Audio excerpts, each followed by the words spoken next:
What's good, everybody? Just wanted to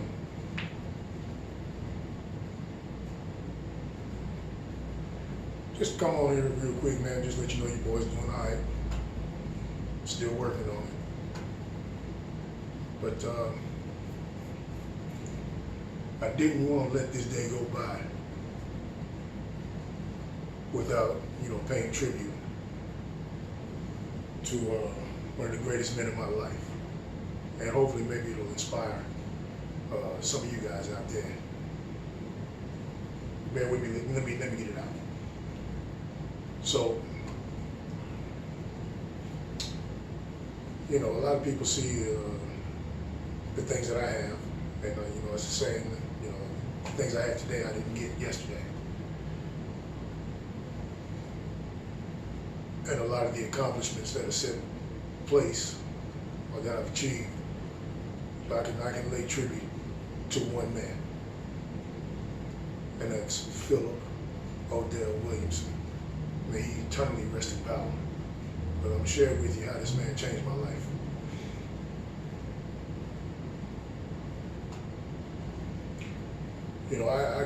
I come from a bad place. Myself, my mother, my sister Lorna, we all come from the Bronx in the 70s. Right?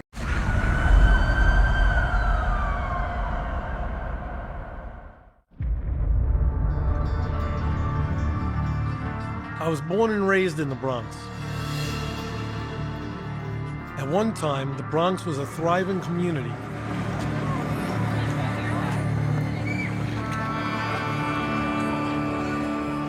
But towards the end of the 60s, that started to change. Businesses moved out. Crime moved in.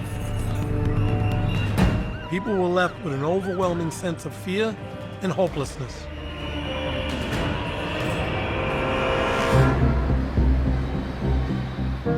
No job opportunities, schools being closed down, shop owners leaving.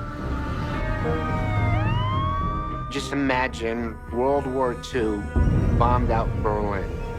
It was just a war zone. Arson, murder, robbery, rape, burglary. It was considered the murder capital in the United States. The worst ghetto in all of the United States. At the epicenter of this crime wave was the NYPD's 41st Precinct, also known as Fort Apache.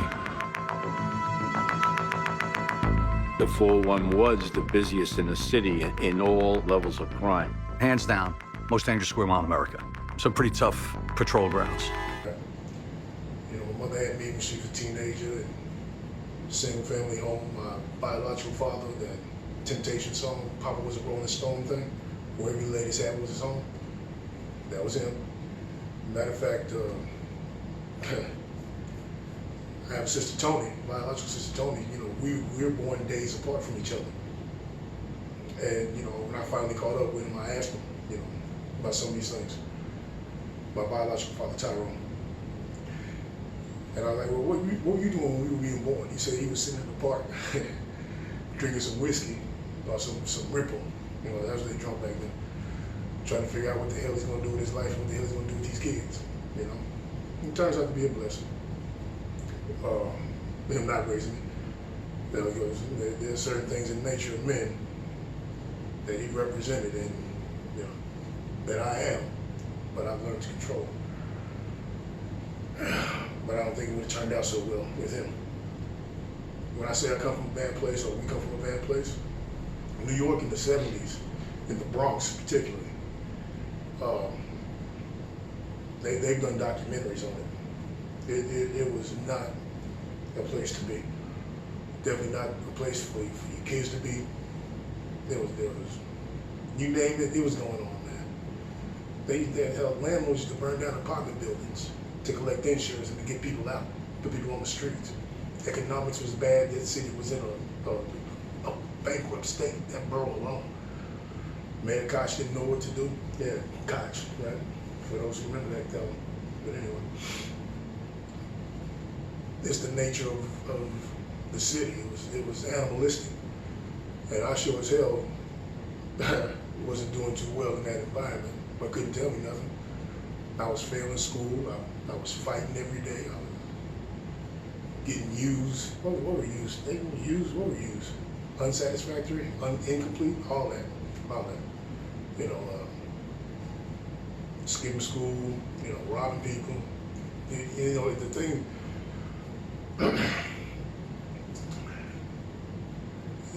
The majority of our dinners consisted of pork and beans.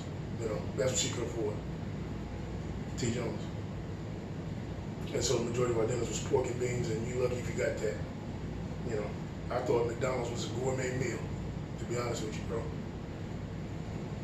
And me and Mike Azalea, we were destined if I was going to make it that long. But between everything that was going on at home, in school, it was just fail. I'm failing at every stage in life. But you couldn't tell me nothing because I was a wild child. I was hell. I was a man, bro. Yeah, I wouldn't bring it home because T. Jones had her own stuff going on and all this stuff right here. Matter of fact, I think it was 77, 76, something like that. She got real sick.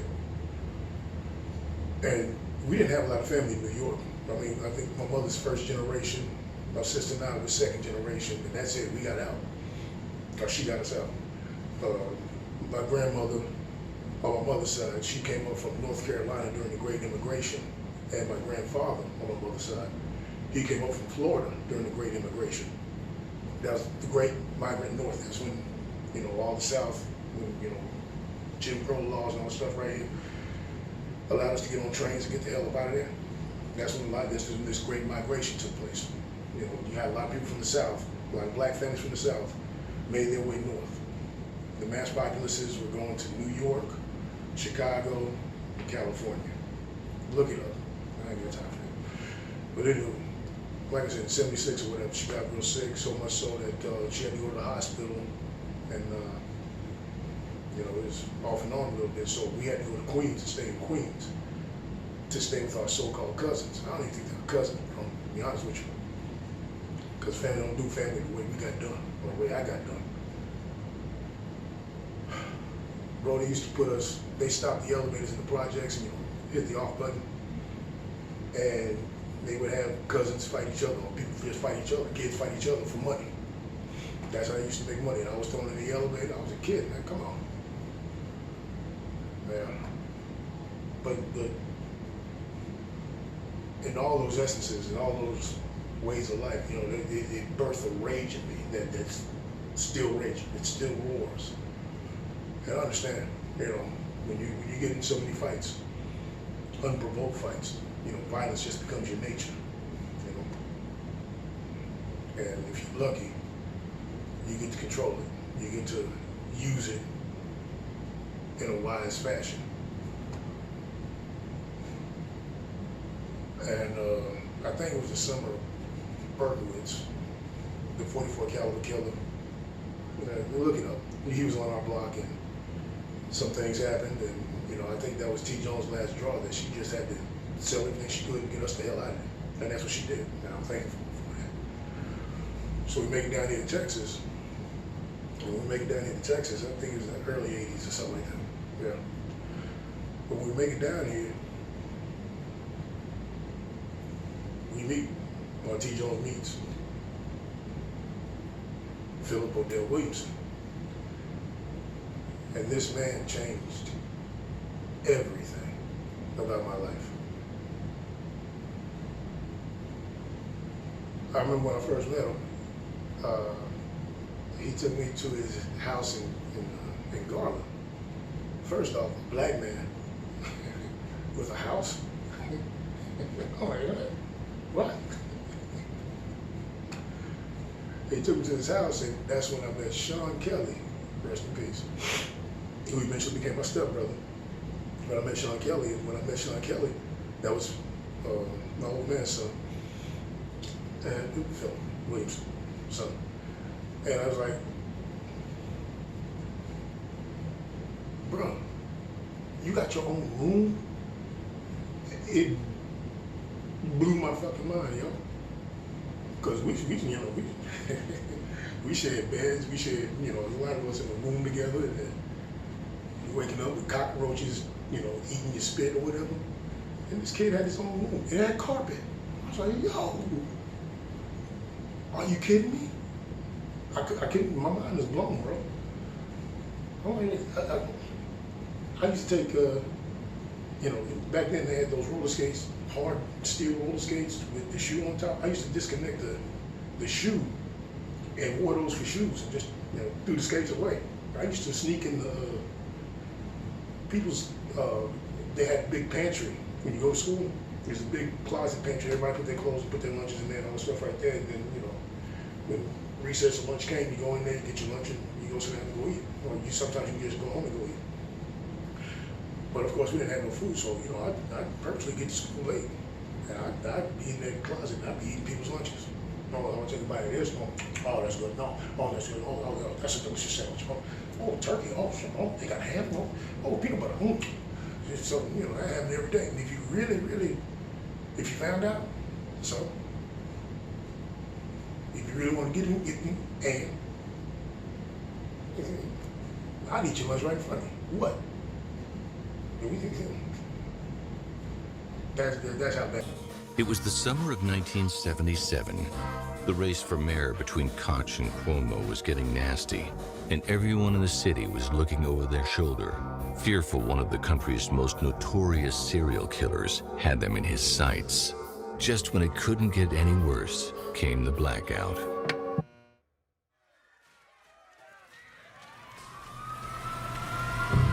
For 2 days, more than 7 million people were left in the dark.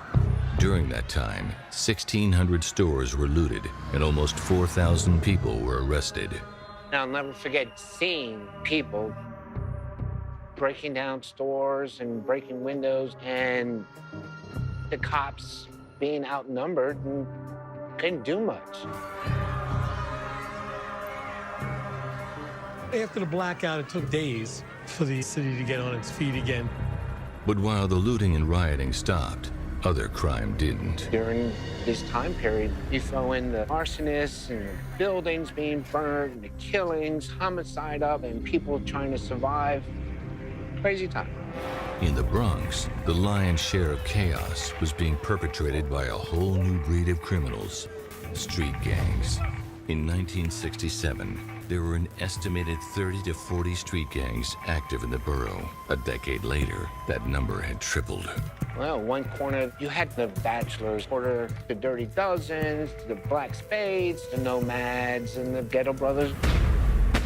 They only existed to commit crime. They were committing robberies, and shootings, and assaults, stabbings. Many of the gang members wound up dead. Many of them were arrested and were sentenced away for a long time in prison. But with nearly 5,000 gang members now roaming the streets, for every one that got killed or locked up, there were 5 more ready to take their place.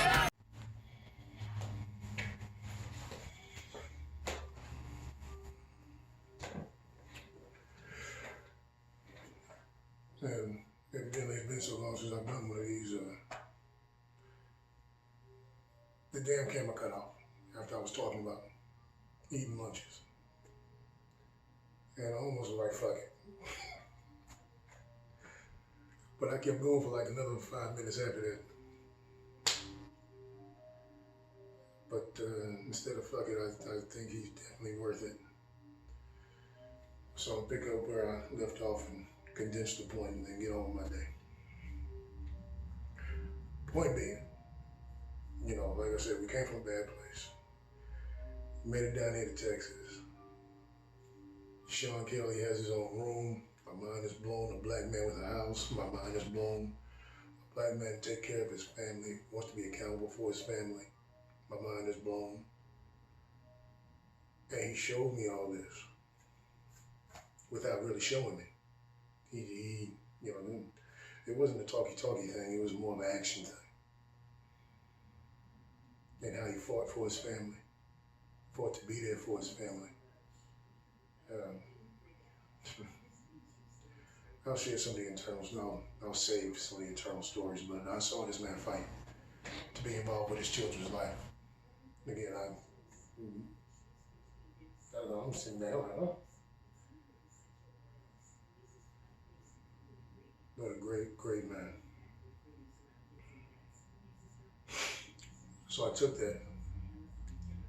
So this kid with all this rage, I applied it and I put it into sports. And I used to have to take the bus.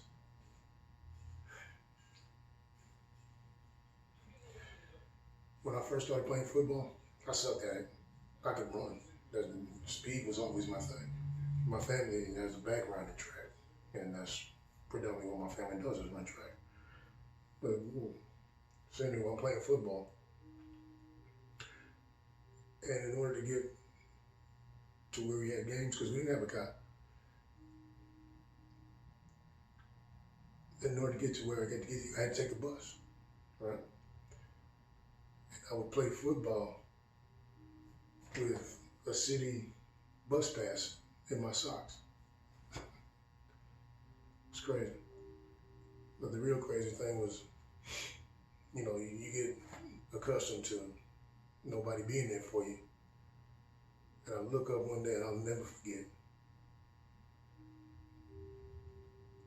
I looked up one day in the stands, and we was playing St. Rita's. I went to a private school down here because, I was out of control. So teachers don't know private schools in Texas were the same as private schools in New York. I got kicked out of the 3rd grade. That's how bad I was. I got kicked out of PS 41. And that's bad. You gotta be on some bad stuff to get kicked out of the public school in New York, in the Bronx. And I got kicked out. So they put me in this Catholic school, and I did better. So she thought Catholic schools down here were the same as Catholic schools up there. And it ain't. There's a racist redneck motherfucker. Anyway, I'm not here for that. But I found out I was black as soon as I got to Texas and started playing football. And that became abundantly clear. So anyway, I look up one day, we're playing St. Rita's, and these are city champs and all stuff right here, and we in the running. And we are playing some smash mouth football the way it's supposed to be played. And it was hard, it was sweaty, it was hot, and I would look up, and there's one black man in the stands.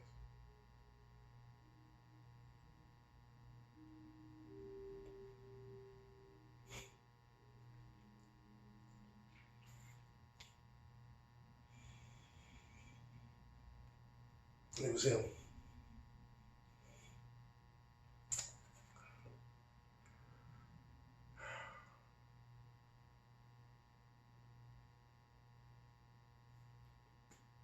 So anyway, he showed me what family support is about. He showed me it's about being there for your family. I took that and I instilled it when I had my own family. From my wife to Junior, my sunshine, my misfit. And man, they put honor on that family name Harris.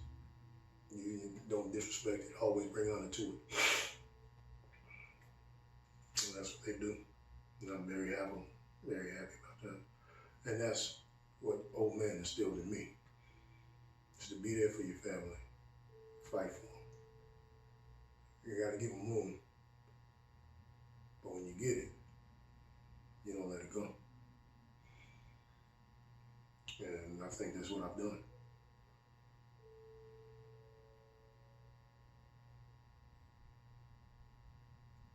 S is from him. So I'm not gonna keep babbling. I just wanted to just take this time to tribute and give honor to that man that changed my life. That put me on the straight and narrow way to go. Don't get me wrong, I'm no angel by any means. But he set a line down for me. when it comes to family. And I'll forever honor him for that. I think the best parts of it was that when you're a son and you get to a level in life to where your father doesn't see you just as his son, but as a man. And your conversations become different. I used to, when you got old, when you started getting sick, I'd make sure I come over to the house and take some time out of my schedule on Sundays like this, go sit down with him. And man, his eyes would light up, man. He had the Alzheimer's and stuff like that, but his eyes would light up when he saw me. Sit down, Chase. Hey. What say you, old man? Hey! Take him out for walks at the Harry Stone. They redid Harry Stone, where they have this whole walking path and whatever. And we just walk and talk about nothing and everything. We went to the home and just have conversations. But anyway, yeah, I miss him. So to all you stepfathers out there, to all you fathers out there fighting to be in your children's lives, don't stop. Fight on. It's absolutely worth it. Right?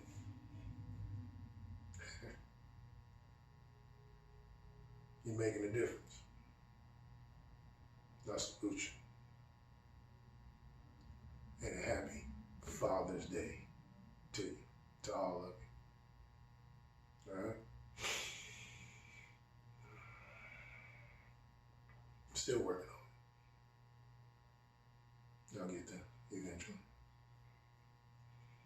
So to everybody who's been reaching out, if I'm not returning your phone calls, just know I'm getting them. It's no disrespect. It's just that I just still need a little bit more time. But it's no disrespect to you, and I appreciate everything you guys do.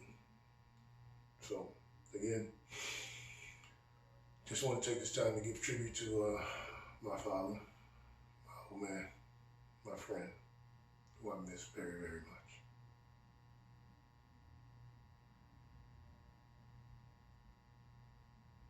Happy Father's Day, old man.